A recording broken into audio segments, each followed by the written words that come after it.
Hello, welcome to the Nagorno-Karabakh miniseries, produced by Regional Post Caucasus in collaboration with Eastern Dialogue. Today we are concluding the whole miniseries. We have prepared 10 interesting episodes covering the various aspects of the Nagorno-Karabakh conflict and war, interviewing journalists, experts, researchers whose names are not always seen in mainstream media. In today's 10th episode, we are going to talk about the fate of cultural heritage after the Nagorno-Karabakh war. Our guest is Simon Maghakyan, lecturer of international relations at the University of Colorado, based in Denver. Simon researches preservation politics. He has founded the Djulfa Virtual Memorial and Museum in 2007 to document, publicize, and pursue accountability for the intentional destruction of the largest medieval Armenian cemetery at Djulfa by the Azerbaijani government. Simon, hello. Thank you very much for joining us. Hi, Victoria. Thank you for the invitation. So, first of all, tell us how you started your journey in cultural preservation and how did you end up working on the Djulfa project? I was 19 years old in December 2005 when I received video of Azerbaijan's destruction of Djulfa. It was a video taken from Iran's border across the river that showed uniformed men hacking away at khachkars with sledgehammers and using heavy technology to remove every stone of the world's largest medieval Armenian cemetery. And it was continuing to happen. So it was fresh footage that I had just received through media channels. And it broke my heart because I was witnessing an erasure of an important side of Armenian cultural heritage. And I was very disappointed with Armenia's timid response with the world's silence and with Azerbaijan's denial. And so it sort of fell upon me to raise awareness about that issue. At first, I invited a student at the time at the University of Chicago, who is now finishing her PhD at Yale University, Sarah Pickman, to help me prepare a 5-minute video about the destruction for English-speaking audiences. Then series of events followed that, publishing in History Today and, as you mentioned, launching that website, Djulfa.com, that was, supposed to be a short-term project, I thought at the time, just to bring awareness, hoping that there could be a global trend of people paying attention, of scholars writing about it, and countries doing something about it. But the more time passed, the less interest there was, and so I just kept on it. And in 2019, following 13 months of intense writing and co-writing, that student who I'd worked with much earlier, Sarah Pickman, and I, and we're the same age, I think, and different parts, different stages of our life, and we decided to tell the comprehensive story of erasure because we, and mostly I, had given too much attention to Djulfa and forgotten about the other monuments that existed in Nakhchivan, whereas this was a complete wipeout of an entire culture. And so we decided to tell the story in a comprehensive manner. The reason for my involvement was because I had decided to start a family, and I thought this might be my last chance to tell the story. And if I didn't do it, maybe no one else would. And so that's where we are. And unfortunately, the recent war that took place has brought a lot of appreciation and attention to my work.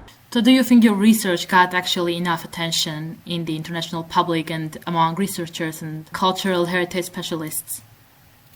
Certainly, yeah. The article that I referenced, published in Hyperallergic in 2019, it received overwhelming reaction in academic and media circles, reviews in The Guardian, the Los Angeles Times, and so many more papers across the world. Unfortunately, following this recent war, it has become sort of the required text to cite in all major pieces on the fear and the threat that exists right now toward Armenian monuments under Azerbaijan's control. It did receive media and academic attention. I actually received the book just yesterday, the Oxford Handbook for Cultural Heritage International Law. It's cited in there as well. But alas, it did not prompt political actions of accountability on behalf of international organizations who are meant to, hold Azerbaijan and other perpetrators of cultural destruction accountable. Mm-hmm. So almost 14 years after you launched your project, we have witnessed the Second Artsakh War.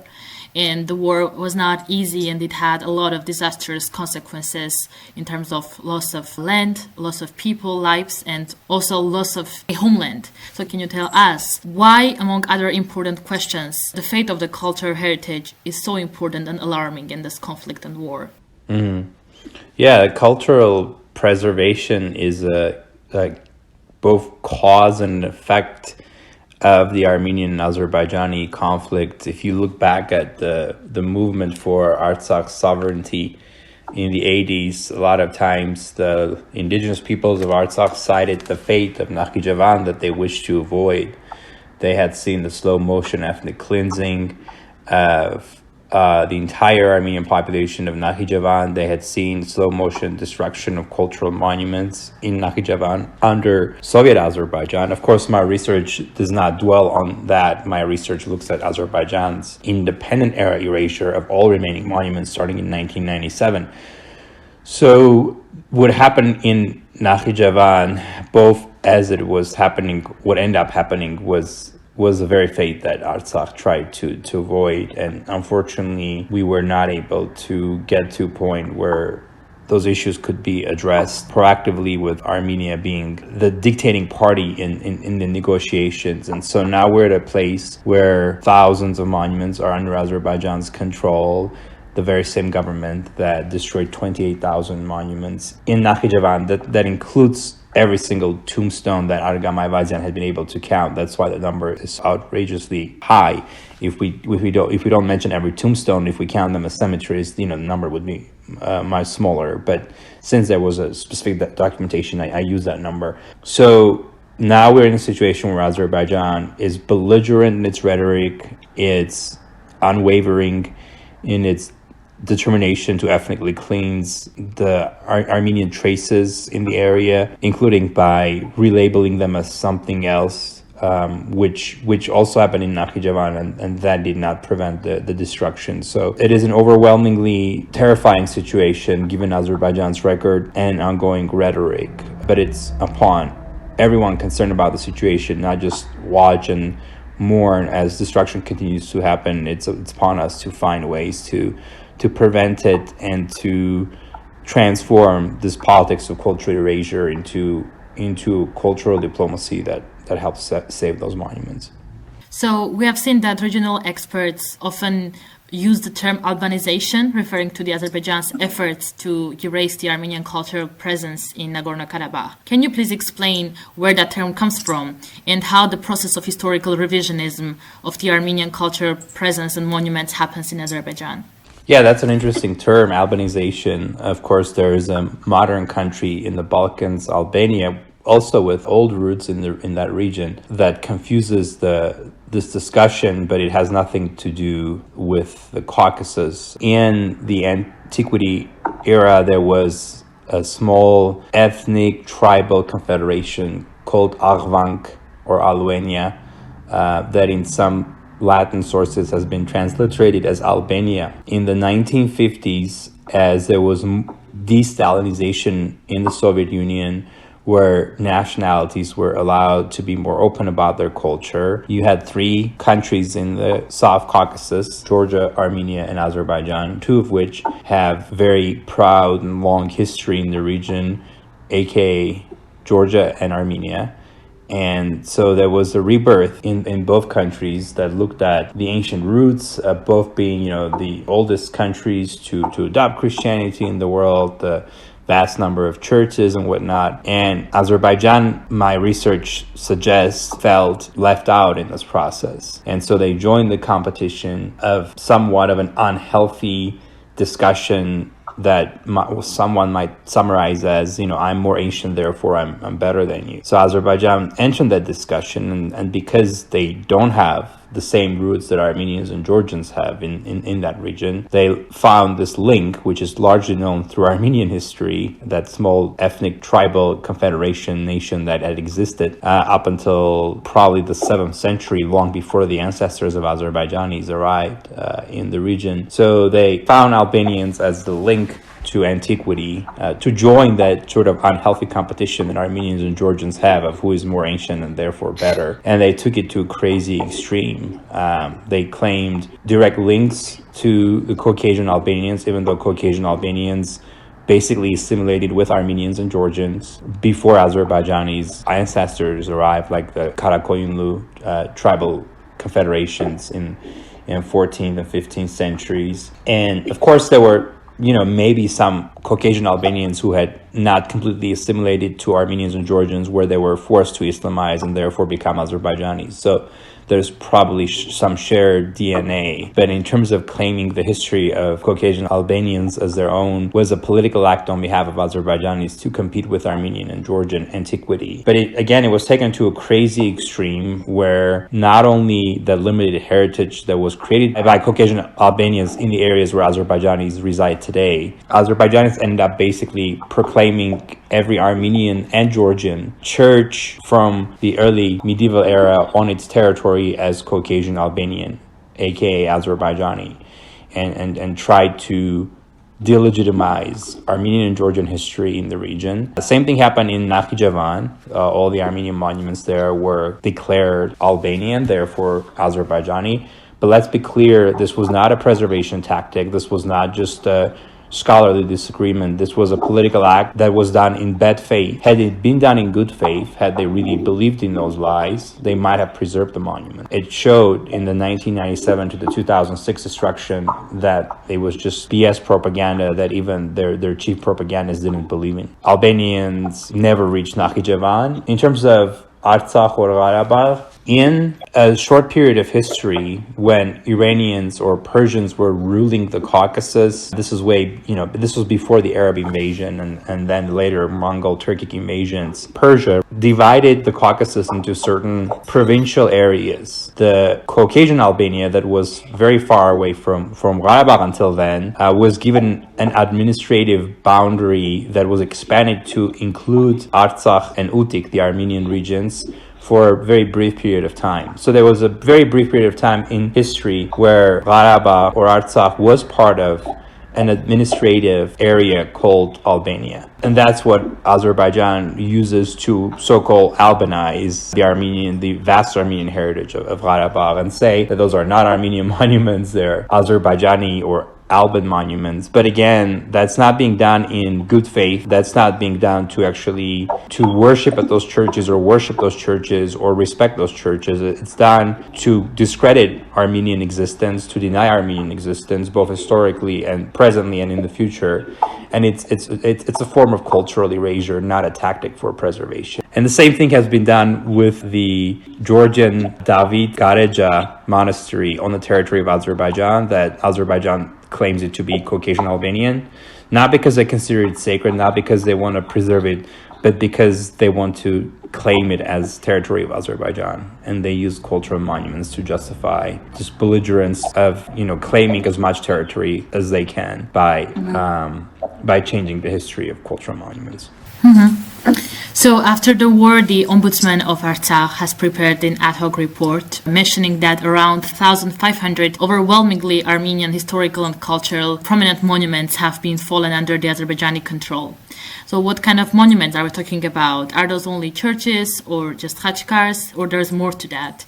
And which historic period they are mostly representing? That's a good question, and I will answer it as a generalist because, as you mentioned in the beginning, I'm a political scientist. I look at cultural preservation, cultural destruction through the lens of politics and political science. And so I'm not a historian. However, as a generalist, I know some facts about what heritage has been passed over to Azerbaijan. We are mostly heard of the prominent cathedrals like Dadivang or Tsitsernavang or Gatichavang and others that are now under Azerbaijan's control. I would say that Gatichavang isn't just under Azerbaijan's control, it's under their occupation because it's in the Hadrut region that Azerbaijan has no legal claims to because it was part of the autonomous Soviet boundaries of Nagorno-Karabakh. So we have prominent cathedrals that are probably in the minority, and for the short term, there's not much risk to those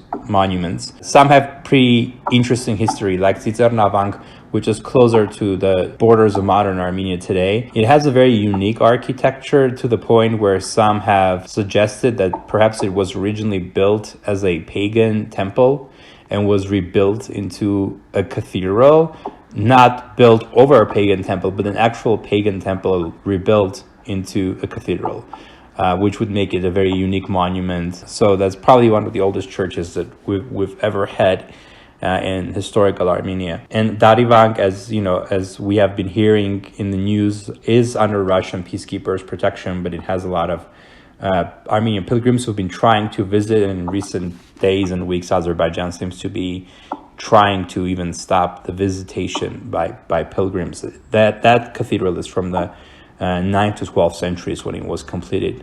So those are the top monuments. There is a list of other lesser known churches that are not as architecturally, visually appealing. They're smaller basilicas. They don't have the beautiful Armenian domes that we see on cathedrals like Darivank or Gtichavank. And some of those monuments, though, have extremely important history behind them, like Gatarovank, which is now under Azerbaijani occupation. It's not only under Azerbaijani occupation, it's in violation of the ceasefire agreement or announcement that Armenia and Azerbaijan signed on November the 10th, because it was under Armenian control when the war stopped. That small church, it's been renovated. It may not look visually as impressive, but it has amazing history. Back in the 4th century, when Armenians had just converted to Christianity, it was a popular place for the study of Christianity and for conversion. And Iranians or Persians actually encouraged Caucasian Albanian tribes who were much further away at the time to come to that area and to try to oppress Christianity locally, before they also converted to Christianity and joined the Armenian church. And so about 3,000 people were burned there. So there is this group of smaller churches that are under threat of destruction because they're not as well known. The next list of memorials under threat are khachkars. Khachkars, if viewers are not familiar with them, are typically funerary Armenian headstones that are built of soft stones like tufa that can be easily destroyed with sledgehammers, so they're more vulnerable to destruction. And because khachkars are uniquely Armenian, like the other indigenous Christians of the region, Georgians and the Caucasian Albanians, they never built khachkars. You cannot Albanize. Azerbaijan cannot claim that the khachkars are Albanian. They are at most the highest threat of destruction. And in fact, even though Azerbaijan has been releasing some footage from occupied areas, including from the Spitak Khach Vank or church in the occupied Hadrut region, their footage did not show a major 14th century khachkar that exists right next to it, and that makes me very worried about what has happened to those monuments. And finally, there is another group of monuments that are not religious monuments, but they also bear Armenian history. Those are melikdom structures dating from, I guess, the 12th to the 18th century, when the Armenian principalities called melikdoms existed in the area.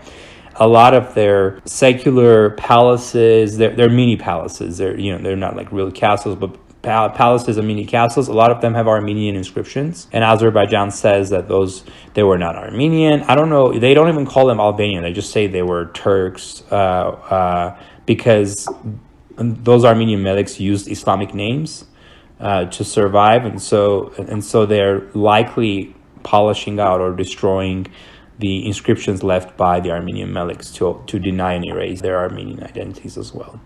So to summarize, we're looking at with the well-known cathedrals that will probably be upkept. They will be preserved for the short term.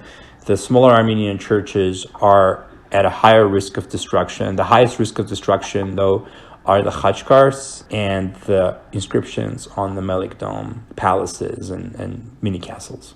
We have been talking about UNESCO recently a lot because UNESCO is the UN agency that is responsible for the preservation of cultural heritage under danger worldwide. I have seen that they have expressed their willingness to visit the region, but Azerbaijan has repeatedly refused to respond to its requests. But UNESCO doesn't have a great history in the South Caucasus in terms of cultural preservation. I'm referring to the Djulfa case, where they hesitated to act or to respond.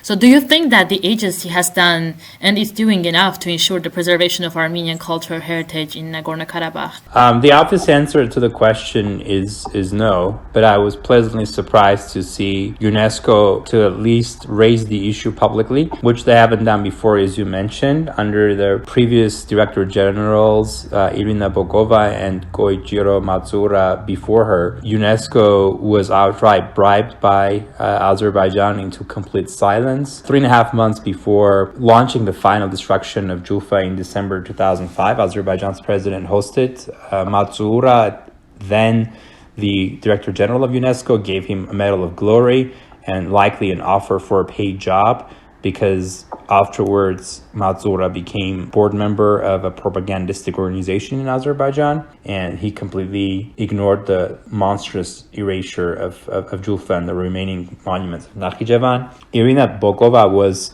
not as careful about her dealings with Azerbaijan. Her husband, as it was revealed by investigative journalists, received $500,000 of wire transfer through laundered Azerbaijani dollars, and she also kept her silence.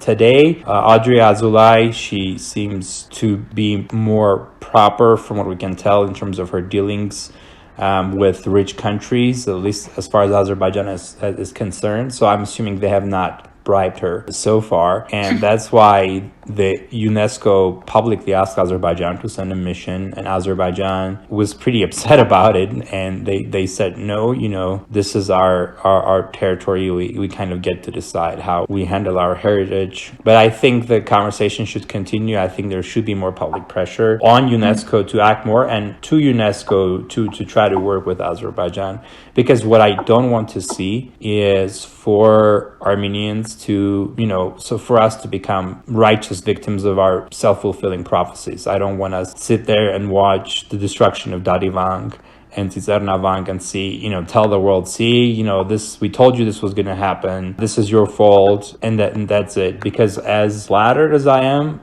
of all the attention my research has received on Nakhichevan in recent months, I wish I was older when the destruction was happening, so that I could have found means to perhaps try to prevent and stop the destruction from happening, instead of being left with the only option of investigating and exposing it. So Armenians and cultural heritage defenders should be relentless about trying to find every and any possibility to preserve those monuments. So, except for UNESCO, I think that there have to be some Christian organizations who have also worried about the fate of those churches in Nagorno-Karabakh. Have you seen any activity on behalf of Christian organizations who would try to support Armenia against Azerbaijan's historic revisionism? I have seen some advocacy organizations. There's one that uses the website persecution.org who has looked into this. I hope there will be more global involvement in this, and I hope Christianity will not be the angle through which the preservation will be looked at, because it's not about one religion against another. It's about vulnerable culture that's facing extinction. And to be very frank, there is no Christian solidarity, and maybe there shouldn't be. And in recent years, especially, Christianity has been hijacked oftentimes by white supremacy, especially in US circles. So sometimes that can be a counterproductive way of engaging organizations through the lens of Christianity alone. It should be the task of everyone, regardless of religion, to care for cultural preservation.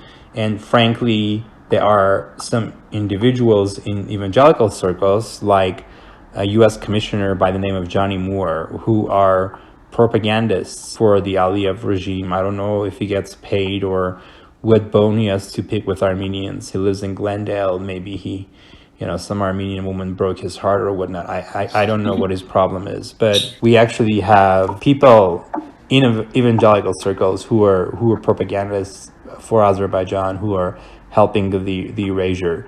But this doesn't mean that we shouldn't go to the World Council of Churches. We shouldn't go to the Pope and ask for their engagement in preservation. But it should not be the only way for Armenians to seek cooperation. We have to leave no stone unturned in making sure that the stones that the sacred stones Azerbaijan has control over, are preserved as much as possible. So going back to the other side of the discussion, which is the critique of the Armenian side, recently there have been some photos appearing on social media showing that the mosques in Nagorno-Karabakh have also been transformed into a cowshed. And one example was the Al-Khanli mosque in Fizuli region. The photos appeared right after the war when the journalists were allowed to go there for a tour. So if we are perfectly honest with ourselves, can we say that the authorities in Artsakh are also responsible for the non-preservation of some Islamic heritage in the region? Well, this is how I would frame the question. Have Armenians of Artsakh, the Armenian authorities, and the population done their best to preserve the entire Islamic heritage that was left behind? And the answer is no. We have not done 100% to preserve that heritage. We also have to ask the question, has Azerbaijan done everything possible to wipe out the entire Armenian heritage of former regions of historical Armenia like Nakhichevan? And the answer is absolutely yes. So I just want to make sure we're not equivocating lack of perfect preservation with determination for complete erasure. I'm not justifying the use of sacred sites for cowsheds or other secular purposes. That in my mind, that is unacceptable regardless of the circumstances. But we also have seen prominent examples of the Artsakh authorities engaging in preservation of mosques and study of mausoleums. I mean, I've been looking at the preservation politics of an interesting monument that exists in the Agdam region that was passed over to Azerbaijan recently. It's a mausoleum for most likely a Mongol lord built in the 14th century by Armenian architects. And when you look at the photographs of the mausoleum before it passed over to Azerbaijan, there is signs of like graffiti vandalism on it in Cyrillic letters, and all of them are in Azerbaijani names. So all of that was done before Armenians took control of the area in the first Artsakh war. We have seen, of course, churches in Armenia and Artsakh as well, where there's Armenian names used as graffiti on abandoned churches. But the reason why I mentioned the mausoleum in particular is just to show the respect that Armenians have demonstrated toward Islamic heritage in Artsakh in most cases. But of course, as you pointed out, it wasn't a perfect effort. And I don't know if we could have done more, but we should have done more to preserve. But more importantly, we should have prioritized preservation of Armenian monuments, because those are at risk of complete erasure. There's no risk of complete erasure of Islamic monuments in Armenian controlled areas, because there is no government, there's no state motivation in Armenia or in Artsakh to erase Islamic monuments. You have talked recently during your interviews about a cooperation or cultural diplomacy. So what is your proposed path to peace and to prevent the further demolition of the cultural history in the region? What should be done on behalf of Armenia and on behalf of Azerbaijan, and also international community, to stop this, and also to hold Azerbaijan accountable right now to make sure that this history doesn't repeat itself? Yeah, that's a great question. I don't think I have a peace plan in place to one of the most complicated conflicts in recent history. However, I do believe that engaging in cultural diplomacy, as you said, and preserving those monuments can be effort of peace building between the two nations. Of course, it would be extremely hard, given what Azerbaijan did in Nakhichevan, to expect of that very same regime to somehow see value in preservation of cultural monuments. But it doesn't mean that we have to stop trying, that we can't look at alternatives for cultural preservation. Maybe it won't be government to government cooperation to preserve cultural monuments. Maybe it will take the Armenian church to reach out to the Sheikh ul-Islam in Azerbaijan, invite them for bilateral monitoring or trilateral monitoring of sacred sites. under Armenian and under Azerbaijani control. I referenced earlier, Azerbaijan's 1950s competition with Armenians for antiquity, with Armenians and Georgians. And obviously, Azerbaijanis don't have, the cultural and historical lengthy record to have a chance at competing. However, this doesn't mean that Armenians get to deny Azerbaijanis the right to consider the Islamic monuments that are under Armenian control as sacred sites to the Azerbaijani faithful. And so I think it's upon Armenians to recognize that Azerbaijanis consider Islamic monuments on the territory of Armenia and on the territory of Artsakh, regardless of who and when built those monuments, sacred to them. And even though Armenia has preserved most of those monuments, right, we have denied Azerbaijans their right to consider those cultural monuments where Azerbaijanis used to worship when they lived in Armenia as sacred, and that might be one way of engaging in cultural diplomacy. Of course, again, what's at threat is the ancient Armenian heritage of the region. Instead of kind of engaging in dialogue or in rhetoric that belittles Azerbaijan's historical roots, that denies them any cultural presence in the region, I think we need to be more generous in respecting what Azerbaijanis consider sacred. In that process, to make sure we earn similar respect for our right to preserve and protect our sacred sites. And not as much maybe, talk about the history of the monuments as we're discussing with Azerbaijanis or preservation. They shouldn't be asking us, did Caucasian Albanians or did Armenians build or rebuild Amaras? The question should be, who is it sacred to? It's one of the most sacred sites to Armenians in the world. And similarly, we shouldn't tell Azerbaijanis, well, the mosque in Yerevan is Persian, it's made in Persian style, and it was part of the Persian Iranian Empire when it was built. If they consider it sacred, we should let them consider it sacred. We should recognize that it's sacred to Azerbaijanis, and in that process build mutual trust and help Azerbaijanis see the pain that Armenians go through when our cultural monuments are erased in Azerbaijan, and make sure that trend stops. And one way perhaps of doing this is looking at monuments that both consider historically significant, finding hope, like that mausoleum that I mentioned that was in Agdam, built by Armenian Christian craftsmen for an Islamic lord in the 14th century. That can be an example to transform Azerbaijan's politics of erasure into one that embraces cultural diversity.